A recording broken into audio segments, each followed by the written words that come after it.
Students, today we are going to study parallel lines, right? And as usual, we'll be discussing the problem sums from this book that we have been discussing all the chapters, Essential ICSE Mathematics for Class 7. So before solving the problems, first let's discuss about the concept of this chapter. What do you actually understand by the term parallel lines, and what are the things that you need to learn in this chapter? What are the things you'll get to learn from this chapter? All right, so first of all, parallel lines. Now this parallel lines, it has a symbol, right? Like there is a symbol for perpendicular line, isn't it? So for parallel line also there is a symbol. What is the symbol of it? It is denoted by this. And this is the sign of parallel lines. So in most of the questions, even in your question paper, in your book questions, they'll be giving you like this. Instead of writing the entire parallel term, they'll be putting this sign. So by this sign, you'll have to understand that they are trying to tell us that the two terms are in parallel to each other, right? So now this is the parallel line symbol. Now next we'll be knowing what are the things that we'll be studying in this chapter. All right, so there are few angles that are related to this chapter, isn't it? First one, you'll have to know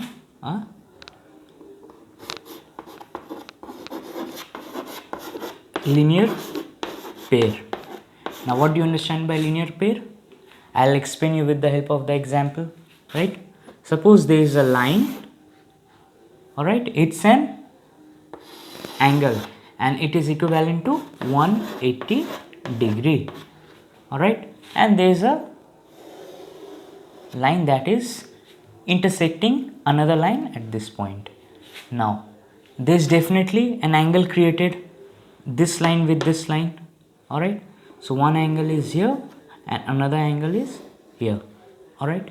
So now you see there is a half circle been made, all right. So this half circle that has been made is known as linear pair, and we know the entire circle value is 360 degree, and there is a semicircle being made over here, so its value is 180. Now it's not mandatory that they are equally divided, it can be anything, but we know one thing for sure. Suppose if this angle is given to us as 50 degree, we know that together these two will make 180 degrees. So if one angle is 50, the second angle we can easily find out how. We'll just remove 50 from the total. So 180 minus 50, what will you get? 130 degree. So this is basically the meaning of parallel line, the linear pair, right? So now we have discussed what linear pair is, and it can be divided into 10 parts, 20 parts, irrespective of that, all right. But all together, no matter how many parts it has been divided into, but together they'll all make 180 degree. So accordingly, we'll find each and every angle. So this was all about linear pair, right? Now second angle that you need to know is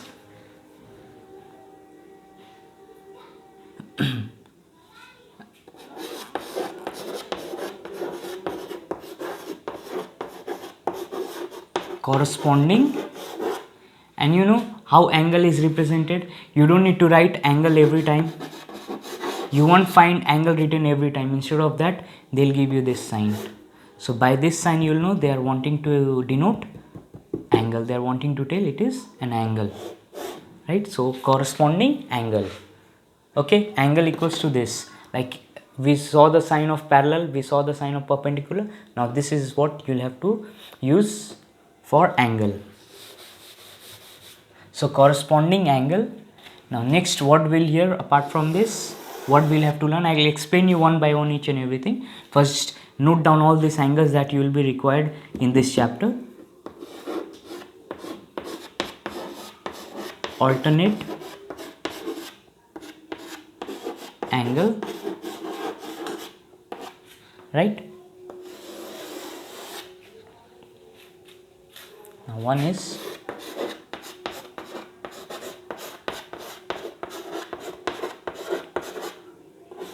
angle or angle or angle. co-interior angle, right? So these are the 4 basic things that you'll have to learn. Alright, so note down all this angle and one by one we'll explain you with the help of an example. Now what do you understand by this? So it's very easy. Conceptually I explain you with concepts such that it'll be there forever, lifetime it will be there in your mind, the way I'll be explaining you right now. Okay, now just note down all this. Alright, so now we'll discuss each and every term with the help of an example. Right, now the chapter name is parallel lines, isn't it? So with the basic question format, I am trying to solve an example for you, right? The basic pattern that you'll be finding in almost all the questions. Now what is it? Suppose this is my PQ RS. It has been mentioned that PQ parallel to RS. This sign also denotes in a line. When in a line this arrow sign is given, that means it is a straight line, and that means these two lines are never going to meet.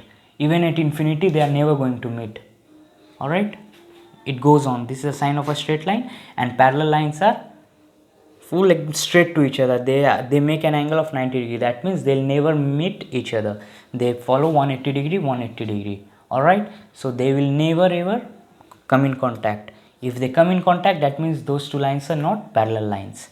So in the line, parallel line is denoted by this arrow symbol, right? It's a straight line, it is telling.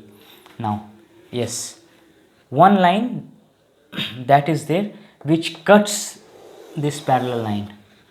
Alright, this line which cuts the parallel line is known as transversal line. The line that intersects both intersect means it meets at a certain point. That is the meaning of intersection point. So a line that intersects both the parallel line is known as transverse line, right? Now there are certain angles. Since a transverse line is cutting through this parallel lines, so there are few angles that this is making. Since it is passing through this, there are 8 angles that it is making. 1, 2, 3, 4, 5, 6, 7, 8. Right? Now I am just giving them a number. 1, 2, 3, 4, 5, 6, 7, 8. Now we have gone through those angles, right? I have explained you those all angles. Now we'll see. Now slow, one by one we'll find the pairs. Alright, first we'll discuss about corresponding. Okay, corresponding. अब corresponding का मतलब क्या होता है, ठीक है? ये हम मैथमेटिकल लैंग्वेज में नहीं, अब हम आपको एकदम साधारण लैंग्वेज में बताएंगे कि कॉरस्पॉन्डिंग का मतलब क्या होता है. कॉरस्पॉन्डिंग का इजी मतलब होता है सेम सेम, ठीक है? मतलब बेसिकली हम इस एंगल्स को बोलते हैं फ्रेंड एंगल. ऑलराइट, ये आप कहीं पाएंगे नहीं, ये मेरा लॉजिक के हिसाब से हम ये आइडेंटिफाई किए हैं. हम इसको फ्रेंड एंगल बोलते हैं. सेम है ना. हम लोग ट्राई करते हैं ना, मेरा दोस्त अगर कोई चीज़ अच्छा करता है तो मेरा कोई बेस्ट फ्रेंड है तो हम भी ट्राई करते हैं कि हम उसके जैसा ही कॉपी करें, है ना. तो कॉरस्पॉन्डिंग एंगल कुछ ऐसा ही होता है. सपोज आप इसका बोलने का मेरा मतलब क्या है, हम एंगल 1 को पकड़े, राइट. ये मेरा लाइन बना है ना. सिंस ये लाइन बना मेरा 2 पार्ट में डिवाइड हो गया. एक लाइन का मेरा लेफ्ट हैंड साइड हो गया, एक लाइन का मेरा राइट हैंड साइड हो गया. ये ट्रांसवर्सल लाइन का लेफ्ट और राइट, ठीक है. और एक पैरेलल लाइन का एक ऊपर हिस्सा हो गया, एक बॉटम हिस्सा हो गया, ठीक है. ट्रांसवर्सल लाइन का हम लेफ्ट एंड राइट देखते हैं, ठीक है. और पैरेलल लाइन का हम टॉप और बॉटम देखते हैं, ठीक है. ये ऐसे भी आपको फिगर में समझ में आ रहा है. ट्रांसवर्सल लाइन हुआ है तो ट्रांसवर्सल लाइन का मेरा लेफ्ट और राइट ही है, और पैरेलल लाइन हुआ है तो मेरा पैरेलल लाइन का ऊपर नीचे है। इसका भी इस यहाँ पर ये लाइन में भी ट्रांसवर्सल लाइन लेफ्ट राइट हुआ है, और पैरेलल लाइन में पैरेलल लाइन RS में ऊपर नीचे हुआ है, राइट। अब हम देखते हैं कॉरस्पॉन्डिंग एंगल का मतलब। हम चाहेंगे अब एंगल 1, हर एक एंगल का कुछ ना कुछ दूसरा एंगल से वो रिलेटेड रहता है, चाहे जो भी हम एंगल्स का नाम बोले, ऑल्टरनेट एंगल, कॉरस्पॉन्डिंग एंगल, चाहे कोइंटीरियर एंगल, हम सब 1 बाय 1 करेंगे। सो ना कॉरस्पॉन्डिंग एंगल, ये एंगल 1 है, इसका डेफिनेटली आपको एक ऑल्टरनेट भी मिलेगा और एक कॉरस्पॉन्डिंग भी मिलेगा। Now since we are studying corresponding, तो हम देखते हैं इसका पेयर। सो हम अभी क्या बताए, कॉरस्पॉन्डिंग मतलब फ्रेंड फ्रेंड एंगल, राइट। इसका हमको पोजीशन देखना है according to this too. Transversal line का कहाँ पर है मेरा, लेफ्ट या राइट, क्लियरली दिख रहा है मेरा ट्रांसवर्सल लाइन का ये लेफ्ट में है, राइट। और पैरेलल लाइन का कहाँ पर है, ऊपर या नीचे, ऊपर। तो इसका पोजीशन हम क्या देख रहे हैं, ये मेरा लेफ्ट में है और एंड लेफ्ट एंड टॉप। अब हम सिमिलर हम यही लाइन यही पोजीशन का हम इसमें खोजेंगे। सेम इस तरह से ये पैरेलल लाइन में इसका जैसा कौन यहाँ पर बैठा हुआ है, वो मतलब सेम फ्रेंड है, कॉपी किया है उसको, है ना। सिमिलरली हमको खोजना है लेफ्ट। लेफ्ट में मेरा 5 और 7 है, लेकिन सेकंड क्या है, सेकंड क्राइटेरिया क्या है फ्रेंड होने का, सेम टॉप में भी रहना होगा, टॉप में। तो 7 और 5 और 7 दोनों लेफ्ट में, लेकिन टॉप में सिर्फ 5 है। सो हम क्या बोल सकते हैं, angle 1 equals to angle 5। So now equals to, अब ये नया चीज़ आप देख रहे हैं। सो क्या होता है, जब हमको दो कॉरस्पॉन्डिंग एंगल मिल जाए तो मतलब जो इसका वैल्यू है सेम सेम हम बोले थे, तो वही इसका भी वैल्यू वही रहेगा। सपोज ये 40 डिग्री है, तो हम इमीडिएटली देख के उसका पोजीशन फाइंड करके 5 को भी बोल सकते हैं ये भी मेरा 40 डिग्री है, क्योंकि ये सब एंगल्स है ना, तो डिग्रीज में रहेगा, तो ये भी मेरा 40 डिग्री है। क्लियर। सो ये कॉरस्पॉन्डिंग। नेक्स्ट हम खोजेंगे 2 का कॉरस्पॉन्डिंग क्या है। अब 2 का पोजीशन सिमिलरली मेरा लेफ्ट में है कि राइट में है, राइट में है, टॉप में है या बॉटम में है, टॉप में है।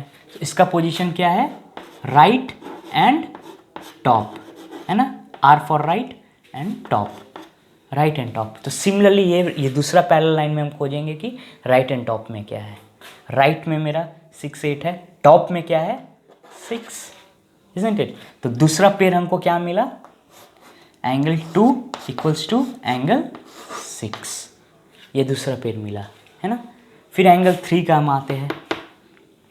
एंगल 3 का पोजीशन क्या है, मेरा लेफ्ट में है, पैरेलल लाइन का नीचे है, तो इसका पोजीशन क्या है, left and bottom, left hand side में है और ये बॉटम में है, नीचे है ना, पैरेलल लाइन का नीचे है।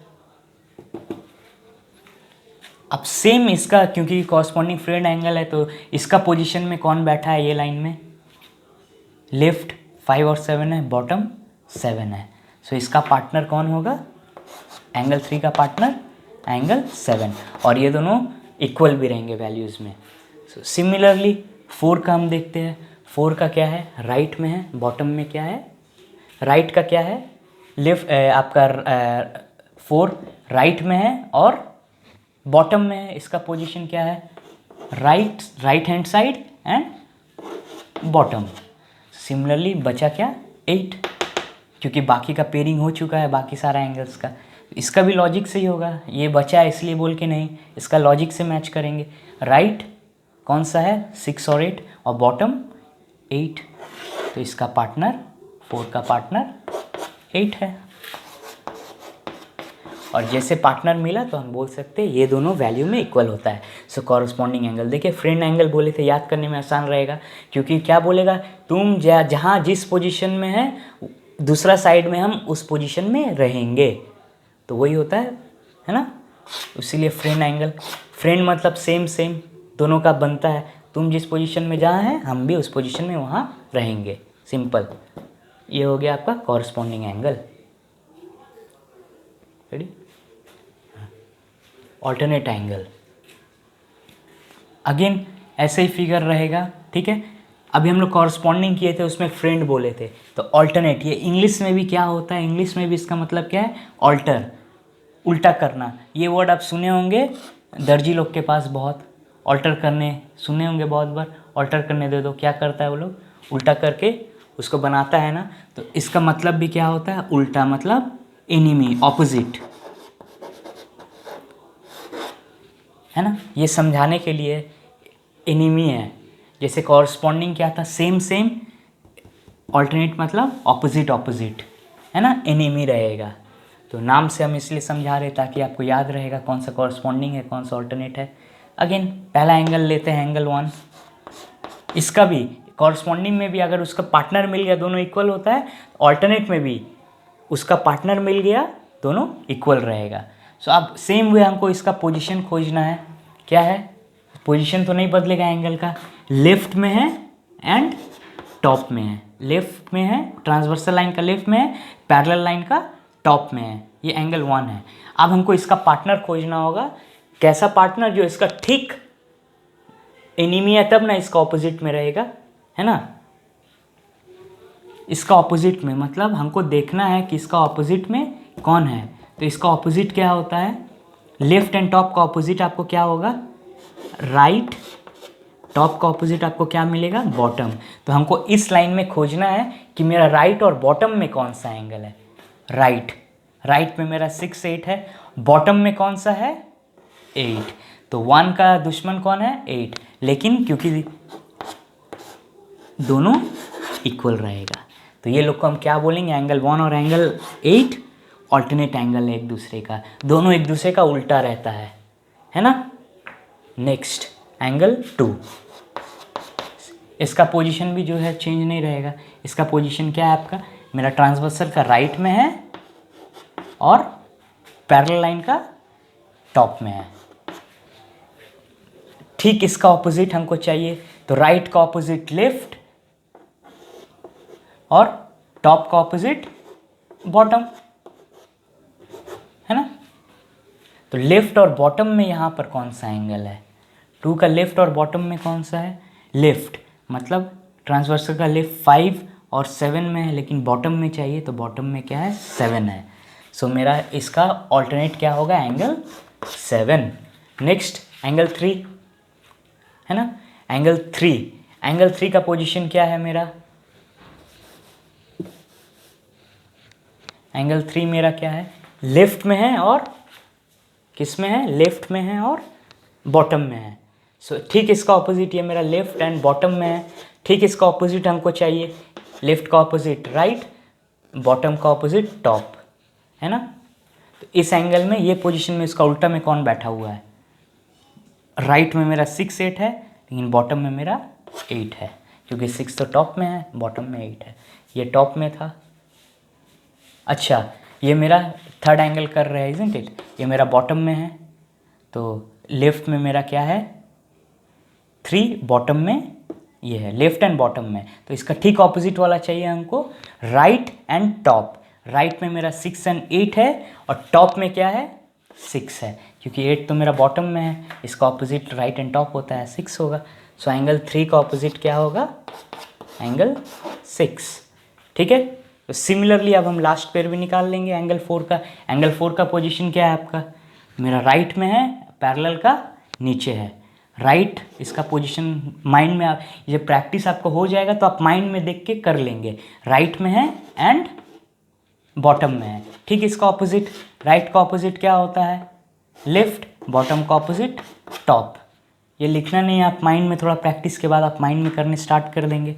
लेफ्ट एंड टॉप, तो लेफ्ट और टॉप में कौन सा है मेरा, लेफ्ट में 5 और 7 है, टॉप में 5 है, तो इसका एंगल 4 का ऑपोजिट एंगल 5 है, ठीक है। ये मेरा ऑल्टरनेट पेयर का हो गया। कितना एंगल, को इंटीरियर एंगल, ये क्या होता है, ये भी बहुत इजी है। इसी ढंग से हमको को इंटीरियर नाम ही सजेस्ट कर रहा है ना, जो इंटीरियर अंदर का चीज़ हो, है ना। तो अंदर में जो एंगल्स है, मेरा बॉक्स, ये जो पैरेलल लाइन है अंदर, मतलब ये लोग का लाइन का अंदर, इंटीरियर ही नेम सजेस्ट कर रहा है जो अंदर रहे, तो मेरा अंदर। तो बेसिकली हम कैसे याद दिलाते हैं स्टूडेंट्स लोग को कि अंदर का एंगल है, मतलब आप इसको एक बॉक्स इमेजिन कर लीजिए, है ना, इसको लाइन टान देंगे तो ये बॉक्स हो जाएगा। तो अंदर वाला एंगल क्या क्या हो गया, ये सब पैरेलल लाइन के अंदर एक बॉक्स बन गया, इसके अंदर वाला एंगल को इंटीरियर एंगल्स। यही 3, 4, 5, 6 है, इसी में से इंटीरियर एंगल्स आपस में एक दूसरे से रिलेटेड रहता है। सो को इंटीरियर एंगल, को इंटीरियर माने दोनों सेम साइड में रहना चाहिए, है ना। ये 4 में से है तो मतलब अगर 3 है तो सेम साइड में कौन सा है इस वाला लाइन में, 5। तो हम क्या बोलेंगे, 3 और 5 मेरा को इंटीरियर है। और को इंटीरियर एंगल्स इक्वल नहीं होते हैं। को इंटीरियर एंगल 3 प्लस एंगल 5, लेकिन हम लोग को ये मालूम होता है कि ये दोनों जोड़ के मेरा 180 डिग्री आता है, हैं, इसको जोड़ के मेरा 180 डिग्री आता है। नेक्स्ट मेरा दूसरा पेयर क्या है को इंटीरियर का, 4 और 6, क्योंकि ये 4 और 6 डब्बा का अंदर है और दोनों एक साइड है ना, 4 और 6 दोनों सेम साइड है। सो एंगल 4 प्लस एंगल 6, इन लोग का भी सम 180 होता है। ये मतलब सिमिलर वन टाइप ऑफ आपका लीनियर पे हो सकता है, या सप्लीमेंट्री एंगल जो दूसरा चैप्टर में हम ऑलरेडी एक्सप्लेन किए हुए हैं, isn't it? Supplementary angle. So angle 4 plus angle 6, ये आपका को इंटीरियर एंगल का रिलेशन है। फॉर एग्जाम्पल अगर आपको एंगल 3 आपको 120 दे दिया है, ठीक है, क्वेश्चन इस टाइप का है, 120 दे दिया है एंगल 3, आपसे एंगल 5 मांगा है, तो आपको मालूम है कि मेरा 3 और 5 का रिलेशन क्या है, ये लोग आपस में को इंटीरियर है, तो इन लोग का सम मिला के 180 होगा। तो 120 है, तो definitely the second angle is going to be 180 minus 120, है ना, क्योंकि एंगल 3 प्लस एंगल 5 आपका 180 देता है, उसमें से मेरा एंगल 3 120 है, हमको एंगल 5 अकेला रखना है ना, प्लस एंगल 5 आपका 180 देगा। आपको एंगल 5 अकेला चाहिए, तो एंगल 5 को आप अकेला रखेंगे 180, और ये क्या होगा 120, उधर जाके प्लस में है तो माइनस हो जाएगा, 60 बचेगा, तो एंगल 5 आप क्या हो जाएगा 60 डिग्री, इजंट इट।